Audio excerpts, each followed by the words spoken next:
বলিউডের পারফেকশনিস্ট খ্যাত আমির খান, যিনি অভিনয়ের পাশাপাশি প্রযোজক ও পরিচালক হিসেবেও অত্যন্ত সফল।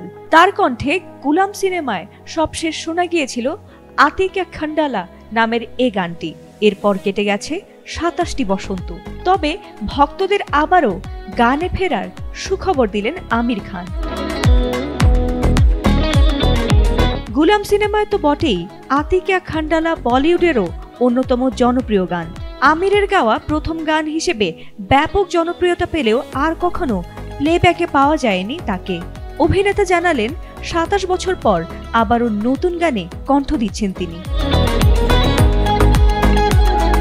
এ প্রসঙ্গে আমির খান বলেন, আতিকা খন্ডালা গানটি গেয়েছিলাম মজার ছলে, তবে আমি ভাগ্যবান শ্রোতারা গানটি পছন্দ করেছিলেন। এবার বেশ কয়েক বছর ধরে গায়ক হবার জন্য সঠিকভাবে প্রশিক্ষণ নিচ্ছি। একটি কমেডি সিনেমার জন্য ২টি গান গাইব। ছবির নাম এখনো চূড়ান্ত হয়নি। বাসু চ্যাটার্জি কিংবা ঋষিকেশ মুখার্জির ঘরানার সিনেমা হতে চলেছে এটি। এখন যে ধরনের সিনেমা তৈরি হয় না বলিউডে। এ সিনেমায় তিনি মূল চরিত্রে নয়, অভিনয় করবেন একটি ক্যামিও চরিত্রে। এতে রাম সম্পথের সুরে ২টি গানে কণ্ঠ দেবেন আমির। গান গাওয়ার জন্য অনেকদিন ধরেই সুচেতা ভট্টাচার্যের কাছে গানের পাঠ নিচ্ছিলেন তিনি। তবে গানগুলো প্রকাশের পর শ্রোতাদের অনুভূতি জানার অপেক্ষায় থাকবেন আমির খান।